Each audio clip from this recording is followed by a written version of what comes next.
All right, so Epiphone just released their Marty McFly Back to the Future guitar, and Gibson did too, but we're not going to talk about that because who can afford a $20,000 guitar? I did consider buying it as an investment piece, but guitars aren't great investments, unless you can predict the future. But regardless, the Epiphone is thankfully a lot cheaper at $1,000, and they're making 1,985 units, reference to 1985.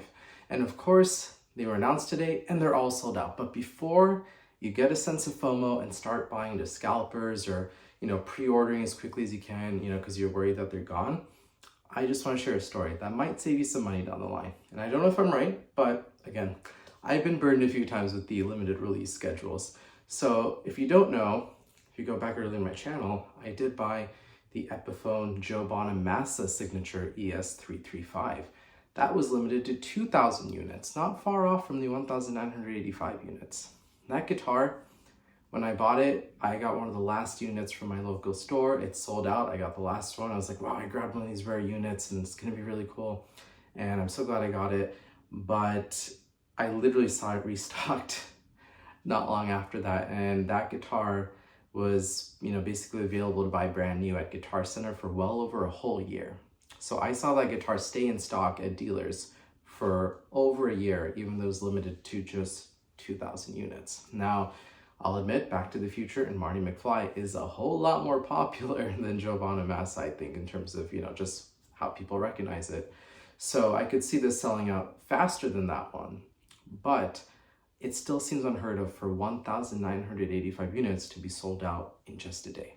Just for reference, the Gibson Double Trouble Les Pauls, which were limited to 500 of each color, are still available months later after release for sale. So I think more likely what it is that they allocated a certain fraction of the 1,985 to dealers for the first release. Those have sold out, but more will be restocked to dealers, and the entire 1,985 has not sold out yet.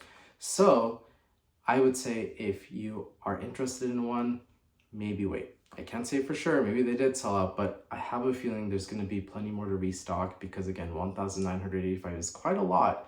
And if you're patient, wait, and they do restock it, you could probably get a deal on it, or at least not pay some scalper fee as well. And these guitars look really cool. I'm really excited. I kind of want a 335 back in my collection because I sold my Bonamassa. But again, I'm not going to pay above market value to a scalper. And I'm hoping with the holidays and coupons coming out with Guitar Center and many other things, I could probably get one at a discount down the line. And that's just my 2 cents on that. I feel like when guitars like these sell out, everyone, gets this sense of FOMO, like, oh my gosh, I gotta get it now or it's just gonna be gone, or this might go up in value later. And that's just not how a lot of these guitars work, at least not from my experience. I bought many limited edition guitars that sold out quickly, only to find them getting restocked and saturate the used market and drop in value. So I don't think it's worth paying, extra for these, but these do look really cool. I think these are gonna be great guitars from what it looks like, and especially if you can get it at a discount, possibly even used down the line, certainly a good buy. At least it looks like that on paper, so I'm excited for these. Maybe I'll get one to share on the channel. But just wanted to share that before anyone, felt a sudden urgency, like they have to just throw their money at this right now or pay some crazy fee for a scalper. I've been through it with these guitars. My Bonamassa was limited to the same amount of units, very similar guitar. And again, although that sold out quickly, it was restocked and available for a very long time. 1,985 guitars selling out in a day is almost unheard of in the guitar world from my experience and from what I've seen. So I have a feeling there's gonna be plenty more on the way.